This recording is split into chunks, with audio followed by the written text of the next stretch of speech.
Corona virus पर Maharashtra CM Uddhav Thackeray ने press conference से खिताब किया। उन्होंने कहा कि महाराष्ट्र में अभी तक कोरोना वायरस का कोई असर नहीं है और हम रोज इसकी जानकारी दे रहे हैं। उद्धव ठाकरे ने मजीद कहा कि मुंबई, पुणे और नागपुर में कोरोना वायरस की जांच के लिए लैब हैं। उन्होंने जोर देकर कहा कि महाराष्ट्र के लोगों को घबराने की कोई जरूरत नहीं है। कोरोना व्हायरस आहे तसं काही वर्षांपूर्वी स्वाइन फ्लू आला, त्याच्या आधी सार्स आला।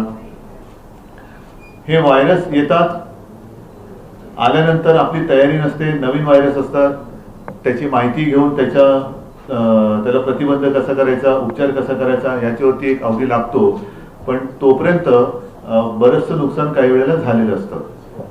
कोरोना व्हायरस बद्दल बोलायचं झालं तर मी तर एवढंच सांगेन की महाराष्ट्रामध्ये आता तरी ज्या प्रकारचा कोरोना व्हायरस हा जगात धुमाकूळ घालतोय त्या प्रकारचा व्हायरस आपल्या महाराष्ट्रामध्ये नाही। पण मी जी माहिती घेतली तो घातक पद्धतीचा जो व्हायरस आहे तो आपल्याकडे तसं सापडलेला नाही। आणि एकूणच ज्या काही सूचना द्यायच्या त्या सूचना रोज आम्ही देतो आहोत। पूर्ण महापालिका असेल, शासन यंत्रणा असेल, याबद्दल सतर्कतेने काम करते आहे।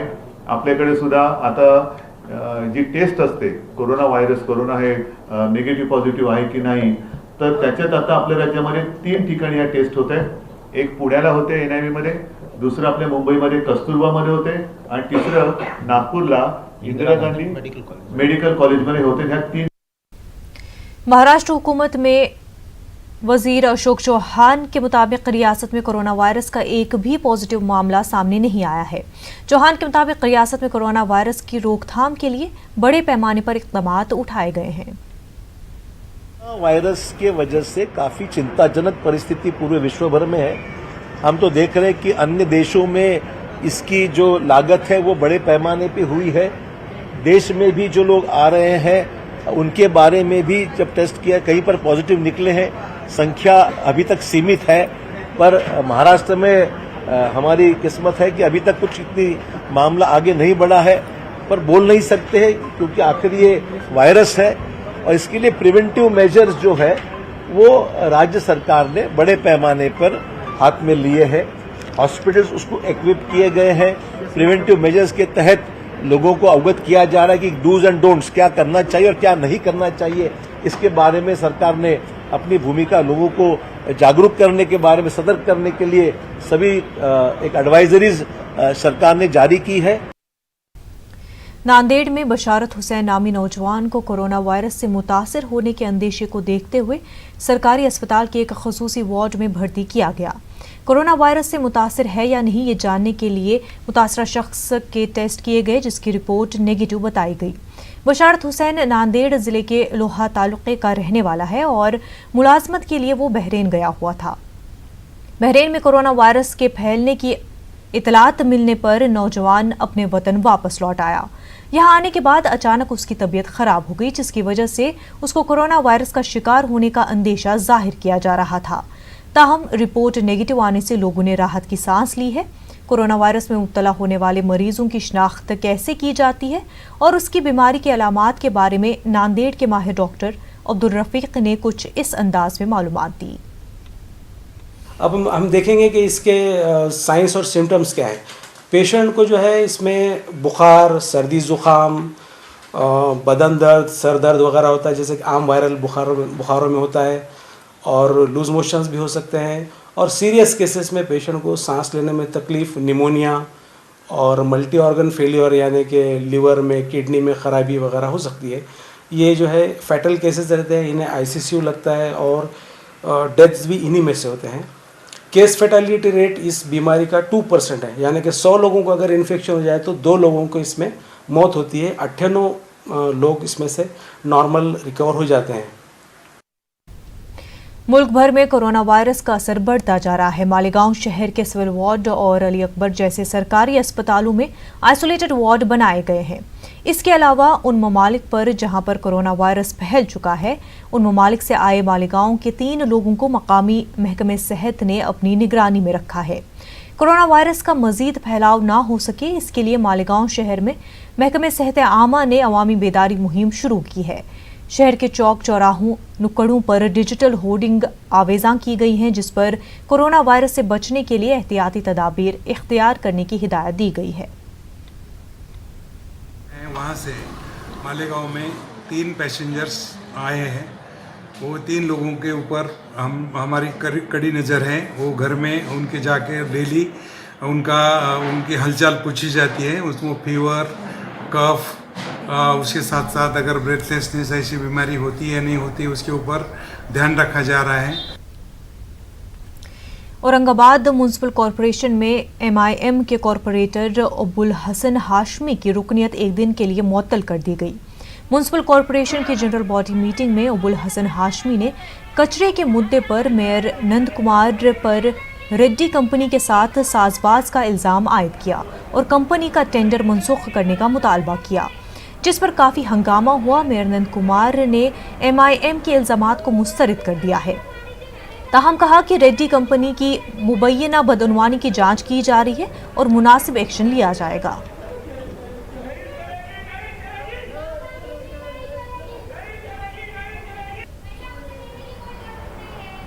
वहाँ पे स्पॉट पे कमिश्नर साहब खुद मौजूद थे।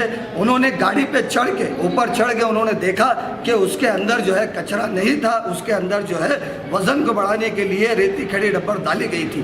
तो माननीय महापौर साहब से मैंने कहा कि आप चौकसी की कोई ज़रूरत नहीं है, इसके अंदर आपको जो है सीधे सीधे उनके ऊपर FIR करके उसके एग्रीमेंट को, उसके टेंडर को आपको रद्द करना पड़ेगा। मगर माननीय महापौर साहब ने वहाँ पे उनकी शक्ति का इस्तेमाल करके जो कर्मचारी यहाँ पे अंदर जनरल बॉडी मीटिंग में मौजूद थे, इनसे कहकर मुझे उठाकर जीवी से बाहर कर दिया गया।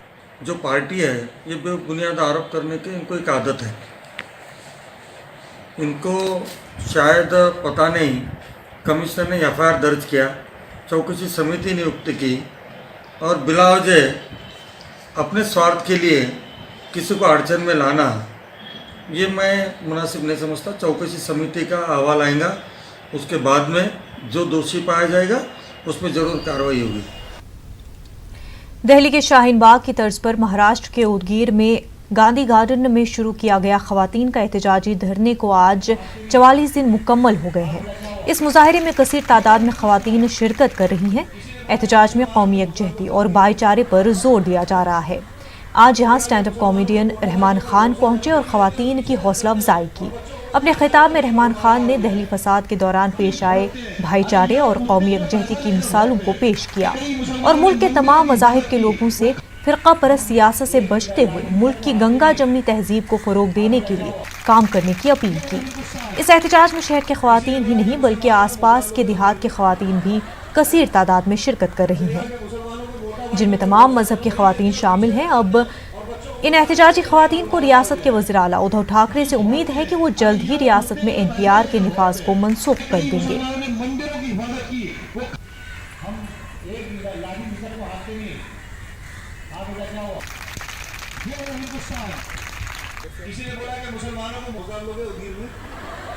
की जान बचाने के लिए आग में कूद गया, 70% जल गया, लेकिन 7 मुसलमान भाई बहनों को बचाया उस आदमी ने। यह है हिंदुस्तान। जिस मस्जिद के ऊपर एक झंडा लगा दिया गया था, एक पार्टी का झंडा, एक किसी पागल, किसी बहके हुए आदमी ने झंडा लगा दिया, उसी कौम के, उसी बिरादरी के हिंदू भाइयों ने उस झंडे को निकाला, उस मस्जिद को अपने हाथों से साफ किया। यह है हिंदुस्तान, यह है हिंदुस्तान। कई मुसलमानों ने, दिल्ली में कई मुसलमानों ने मंदिरों की हिफाजत की। यह है हिंदुस्तान। जो सियासी लोग हैं, जो पावरफुल लोग हैं, जो ताकत वाले लोग हैं, आपको बांटने की कोशिश करेंगे, लेकिन एक बड़ी जिम्मेदारी के साथ मैं थोड़ी देर पहले इरफान भाई से बात कर रहा था। एक बात आप लोग याद रखना, मैं नहीं चाहता, लेकिन हकीकत यह कि लड़ाई लंबी भी चल सकती है। सब्र का बहुत इम्तिहान लिया जा सकता है, आपका और वक्त जा सकता है। मैं, जो लोग अथॉरिटी से, जो लोग जिम्मेदार हैं, इस कॉज में जुड़े हुए हैं, आपके सब्र का इम्तिहान लिया जाएगा, बहुत तरीके से आपको आजमाया जाएगा। बाबरी मस्जिद, राम मंदिर के केस में राजीव धवन नाम का एक हिंदू वकील मुस्लिम लोगों को जिताने के लिए केस लड़ रहा था और डिप्टी अब्दुल नजीर नाम के आदमी ने हिंदू पक्ष के हिस्से में अपना फैसला सुनाया। हमारा वो देश है, हमारा देश वो देश है। आज भी आज भी यहाँ पर टोपी वाले हाथ में राखी बंधवाते हैं और तिलक लगाकर भी इस मुल्क में लोग रोजे रखते हैं। ये वो देश है, आप बांट नहीं सकते, आप कोशिश कर लीजिए। दिल्ली के शाहीन बाग की तर्ज पर अमरावती में गुज़िश्ता 54 दिनों से एहतजाज जारी है। इस एहतजाजी धरने में आए दिन मुख्तलिफ अंदाज में एहतजाज किए जा रहे हैं। एहतजाजियों ने इसी तरह का अनोखा एहतजाज कफन ओढ़कर किया। इस कफन आंदोलन में एहतजाजियों ने पूरे दिन अपने जिस्म पर कफन ओढ़कर CAA और NRC के खिलाफ अपना एहतजाज दर्ज कराया। हुकूमत को अपनी जानिब मुतवज्जा कराने के लिए एहतजाज के नए नए तरीके अपना रहे हैं। अमरावती के एयरवेन चौक पर भारतीय संघर्ष सुरक्षा समिति के जानिब से एहतजाज किया गया। इस एहतजाज में एहतजाजियों ने दिन भर शिद्दत की धूप में अपने जिस्म पर कफन ओढ़े रखा। कफन ओढ़कर सोया है, धूप में सोया है। हमने आज कफन आंदोलन इसलिए किया है ताकि सरकार का हमारी तरफ ध्यान जाए। आज पूरे 2 महीने होते आ रहे हैं, 2 महीने, लेकिन सरकार का कोई ध्यान हम पर नहीं गया है। सरकार का ध्यान हम पर पूरी तरह हमारी तरफ आए और हम सरकार से कोई बात कर सके, इसलिए हमने यहाँ पर कफन आंदोलन किया है। आज तकरीबन 54वां दिन है यहाँ पर, लेकिन ना हुकूमत का कोई नुमाइंदा यहाँ पर आया है और ना यहाँ पर किसी ने बात की है।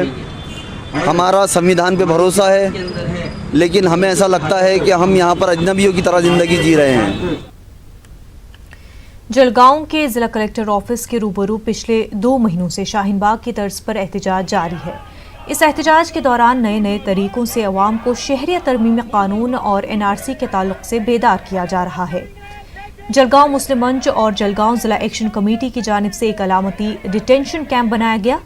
कैंप के सामने अलामती जनाजा लाश भी रखी गई और इस बात का अज़्म किया गया कि मुल्क के बाशिंदे मरना पसंद करेंगे, जान देना पसंद करेंगे, लेकिन किसी सूरत में डिटेंशन कैंप को आबाद नहीं करेंगे। इस अनोखे एहतजाज को देखने के लिए शहरियान का हुजूम उमड़ पड़ा था। जलगांव मुस्लिम मंच के सदर करीम सालार का कहना है कि इस अलामती एहतजाज के जरिए अवाम को बेदार करना उनका मकसद है।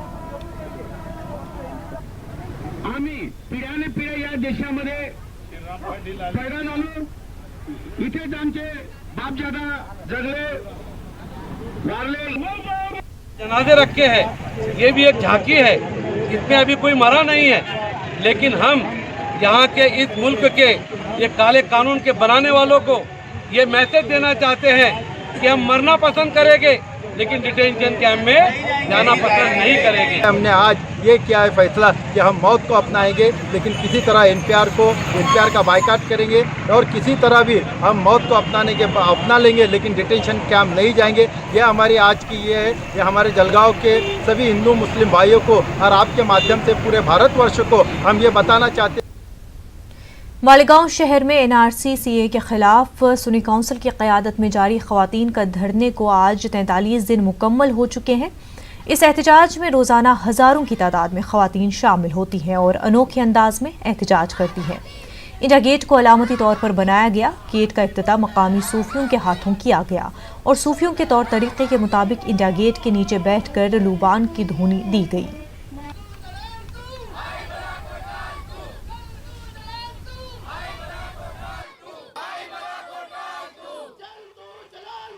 हमारा मकसद है कि NPR CAA और NPR CAA NRC से हम लोग यहाँ की ख़वातीन इसको एहतजाज कर रहे हैं कि ये कानून जो है ये हमको मंजूर नहीं है, और अगर गवर्नमेंट तो चाहती है कि NPR अभी 1 मई से लागू हो, तो हम लोग इस कानून के लिए बिल्कुल तैयार नहीं है। हमारा मुतालबा यही है कि CAA और NRC और NPR, हम इसके लिए हमारा सीना गोलियां चलाते रह जाएगी सरकार मोदी की, हमारे सीने कम नहीं पड़ेंगे। यहाँ पर लोबान करना ये हिंदू मुस्लिम सिख ईसाई सभी को समझता है। कौमियत जैसी की अजीम इंसानी ख्वाजा हिंदुल वली माइनुद्दीन मिल्लत ख्वाजा मोइनुद्दीन चिश्ती के दर पे जब लोबान होती है तो लोबान लेने के लिए तमाम कौमें उसमें पेश रहती है। एक छोटा सा ब्रेक लेंगे, जल्द होंगे हाजिर। कर्नाटक के वज़ीर आला येदियुरप्पा ने आज रियासत का सालाना बजट पेश किया। साल 2020-21 के बजट में रियासती हुकूमत ने हस्ब मामूल ज़राअत और सनअत की तरक्की को तरजीह दी है। चलिए देखते हैं येदियुरप्पा के बजट में क्या कुछ खास है।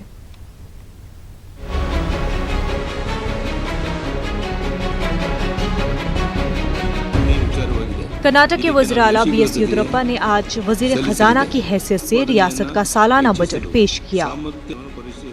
वज़ीर आला ने साल 2020-21 के बजट में पुरानी स्कीमों को जारी रखते हुए चंद नई स्कीमों और चंद नए ऐलानात किए हैं। छोटे किसानों के लिए सालाना 10,000 रुपए माली ताउन फराहम करने का ऐलान किया है। महादाई आबी प्रोजेक्ट के लिए 500 करोड़ रुपए मुख्तस किए हैं। यतन होली आबपाशी प्रोजेक्ट 1500 करोड़ रुपए। कुल रियासत में आबपाशी मंसूबों के लिए 5,000 करोड़ रुपए मुख्तस करने का वज़ीर आला ने ऐलान किया है। ज़राअत की सरगर्मियों के लिए वज़ीर आला ने 32,259 करोड़ रुपए मुख्तस किए हैं। 2020-21 ಸಾಲಿನ ಹೊಸ ಘೋಷಣೆಗಳು ನಮ್ಮ ಸರ್ಕಾರ ನಾಡಿನ ಜನರ ಶ್ರೇಯೋಭಿವೃದ್ಧಿಗಾಗಿ ಜಾರಿಯಲ್ಲಿರುವ ಪ್ರಮುಖ ಯೋಜನೆಗಳನ್ನು ಮುಂದುವರಿಸಲಿದೆ. ಭಾಗ್ಯಲಕ್ಷ್ಮಿ ಯೋಜನೆ, ಶಾಲಾ ಮಕ್ಕಳಿಗೆ ಬೈಸಿಕಲ್ ಯೋಜನೆ ಮೊದಲಾದ ಹಲವು ಮಹತ್ವಾಕಾಂಕ್ಷೆ ಯೋಜನೆಗಳನ್ನು ಮುಂದುವರಿಸಲಾಗುವುದು. ರಾಜ್ಯದ ಸರ್ವತೋಮುಖ ಅಭಿವೃದ್ಧಿಗಾಗಿ ವಿವಿಧ ಇಲಾಖೆಗಳು ಸಮನ್ವಯತೆಯಿಂದ ಕಾರ್ಯನಿರ್ವಹಿಸಬೇಕಾಗಿದೆ. ಇದನ್ನು ಮನಗಂಡು ನಾನು ಈ ಆಯವ್ಯಯವನ್ನು ಇಲಾಖಾವರು ವಿಂಗಡಿಸದೆ 6 ವಲಯಗಳನ್ನಾಗಿ ವಿಂಗಡಿಸಿ ಮಂಡಿಸುತ್ತಿದ್ದೇನೆ. दूसरी जानिब तालीमी तरक्की के लिए बजट में कई ऐलानात किए गए हैं। PUC के तलबा के लिए माहाना 1,000 रुपए स्कॉलरशिप, तलबा के लिए बाइसिकल की स्कीम को जारी रखने का फैसला लिया है। ऑटो रिक्शा ड्राइवरों के बच्चों की तालीम के लिए सालाना 2,000 रुपए फराहम करने का ऐलान किया है। स्कूल और कॉलेजों के तलबा की सहूलत के लिए 2,450 नई बसें खरीदने का फैसला नए बजट में लिया गया है। दूसरी जानिब ऑपोजिशन लीडरों ने कहा है कि येदियुरप्पा के बजट में कुछ नया नहीं है। हुकूमत ने किसान मुखालिफ, दलित और अक़लियत मुखालिफ बजट पेश किया है। ಒಟ್ಟಾರೆಯಾಗಿ ಸಾಮಾಜಿಕ ನ್ಯಾಯಕ್ಕೆ ದೊಡ್ಡ ಹೊಡೆತ ಬಿದ್ದಿದೆ. ಇದರಿಂದ ದಲಿತರಿಗೆ, ಹಿಂದುಳಿದವರಿಗೆ, ವಿಶೇಷವಾಗಿ ಅಲ್ಪಸಂಖ್ಯಾತರಿಗೆ ಅನ್ಯಾಯ ಮಾಡಿದ್ದಾರೆ. ರೈತರ ಪರವಾಗಿರ್ತಕ್ಕಂಥ ಬಜೆಟ್ ಅಲ್ಲ ಇದು. ರೈತರ ಪ್ರಗತಿಗೆ ಪೂರಕವಾಗಿರ್ತಕ್ಕಂಥ ಬಜೆಟ್ ಅಲ್ಲ ಇದು. ಎಲ್ಲ ಈಗ ಅವ್ರು ಕೊಟ್ಟಿರ್ತಕ್ಕಂಥ ಹಣ ನೋಡಿದ್ರೆ, ಈಗ ಆರೋಗ್ಯ ಕ್ಷೇತ್ರಕ್ಕೆ ಕೊಟ್ಟಿರ್ತಕ್ಕಂಥ ದುಡ್ಡನ್ನು ಕೆಲವು ನೋಡಿದಾಗ ಬರೀ ಸುಣ್ಣ ಬಣ್ಣ ಬೆಳಿಲಿಕ್ಕೂ ಆಗೋದಿಲ್ಲ. ಆ ರೀತಿ ಇದೆ ಕಾರ್ಯಕ್ರಮಗಳು. ಯಾವುದೂ ಕ್ಲಾರಿಟಿ ಇಲ್ಲ ಅಲ್ಲಿ. सालाना बजट में वज़ीर आला ने पेट्रोल और डीजल पर टैक्स की शरह बढ़ाई है। हुकूमत के इस फैसले के बाद रियासत में फी लीटर पेट्रोल की कीमत में 1 रुपए 60 पैसे जबकि फी लीटर डीजल की कीमत में 1 रुपए 59 पैसे का इजाफा होगा। हुकूमत ने पहली मर्तबा घर खरीदने वालों को राहत देने की कोशिश की है। 20 लाख रुपए की कीमत तक घर या फ्लैट खरीदने वालों के लिए स्टॉप ड्यूटी 5% से घटाकर 2% करने का ऐलान किया है। वज़ीर आला ने बेंगलुरु में फिल्म सिटी तामीर करने का ऐलान किया है। इसके लिए 500 करोड़ रुपए मुख्तस किए हैं। न्यूज़ 18 उर्दू के लिए बेंगलुरु से रऊफ अहमद हलूर की रिपोर्ट। वज़ीर आला येदियुरप्पा ने अपने बजट के जरिए मुख्तलिफ तबकों को खुश करने की कोशिश की है, लेकिन अक़लियतों को इस बजट से जबरदस्त मायूसी हुई है। अक़लियतों के लिए एक भी नई स्कीम का हुकूमत ने ऐलान नहीं किया है। कर्नाटक में क्या बीजेपी हुकूमत ने अक़लियतों के साथ नाइंसाफी की है? बजट 2020-21 को देखने के बाद ये सवाल उभर कर सामने आ रहा है। वज़ीर आला ने अपने खिताब के इब्तिदा में समाजी इंसाफ की बात ज़रूर कही, लेकिन अक़लियतों की फलाह बहबूद की जानिब बजट में न के बराबर तवज्जो दी गई है। हाँ, चंद ऐलानात ज़रूर किए गए हैं। अक़लियतों की आबादी वाले इलाकों में बुनियादी सहूलियात के लिए 200 करोड़ रुपए फराहम करने का ऐलान किया गया है। ईसाई तबके की फलाह बहबूदी के लिए 200 करोड़ रुपए मुख्तस करने का ऐलान हुआ है। 5 अक़लियती मुरारजी देसाई स्कूलों को PUC का दर्जा देने का हुकूमत ने फैसला किया है। इसके अलावा संत शीशना शरीफ की मज़ार की 400 उर्दू स्कूलों में अंग्रेजी तालीम के लिए सिर्फ 1 करोड़ रुपए मुख्तस किए गए हैं। हुकूमत के इस बजट के बाद अक़लियती लीडर चिराग पा हो गए हैं। कांग्रेस के मुस्लिम लीडरों ने कहा है कि हुकूमत अक़लियतों को धोखा दे रही है और उसका मजाक उड़ा रही है। बड़ी अफसोस और दुख के साथ कहना पड़ता है कि अक़लियतों के साथ एक तरह का धोखा है और 400 स्कूलों के लिए, उर्दू मीडियम स्कूलों के लिए कहते हैं कि इंग्लिश मीडियम का मतलब उर्दू स्कूलों में इंतज़ाम किया जाएगा और उसके लिए जो रखा गया है सिर्फ 1 करोड़ रुपया।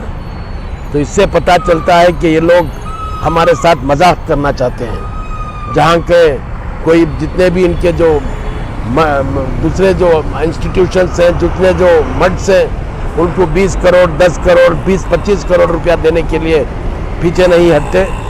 400 स्कूलों का तो इसका मतलब है एक स्कूल के लिए 25,000 रुपया। 25,000 रुपया में एक साल के अंदर वो स्कूल में क्या पढ़ाया जाएगा। माइनॉरिटीज़ के लिए तो बिल्कुल भी कुछ भी नहीं है, लेकिन किसानों वगैरह के लिए भी कुछ भी ख़ास स्कीम्स नहीं है।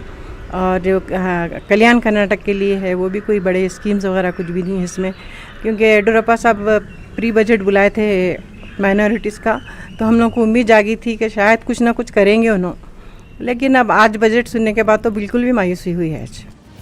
दूसरी जानिब वजीर हज और वक्फ प्रभु चौहान कहते हैं कि हुकूमत अक़लियतों की तमाम स्कीमों को जारी रखे हुए है। अक़लियतों के लिहाज से भी ये बजट कामयाब है। क्रिश्चियन को 200 करोड़ मिला है और हमारे वक्फ और हज को भी जो पहले था वही कंटिन्यू है भी, और जो करना है वो DPR को करके हम आगे करने वाले हैं। जिन्हें बहुत सारे स्कीम है वही इम्प्लीमेंट करने के लिए मुख्यमंत्री ने कहा है। हमारा वक्फ हो हज हो, हमारे सामान्य लोगों को फ़ायदा हो, उसके लिए हमारे सरकार ने उसके लिए इम्प्लीमेंट किया है। वज़ीर आला येडियुरप्पा ने अपने बजट के खिताब में अक़लियती महकमे के लिए मुख्तस फंड का कहीं तस्करा नहीं किया है। अक़लियती महकमे के फंड में इजाफा हुआ है या उसमें कटौती की गई है, ये बात भी वाज़ेह नहीं हो पाई है। बजट के तफसीली आदाद-ओ-शुमार आने बाकी हैं, लेकिन अपोजिशन पार्टियां, मुस्लिम लीडरान कह रहे हैं रियासत की बीजेपी हुकूमत ने अक़लियतों को बुरी तरह मायूस किया है। मंगलुरु से न्यूज़ 18 उर्दू के लिए रऊफ अहमद हल्लूर की रिपोर्ट। खास बात कर्नाटक में फिलहाल इतना ही। आदाब।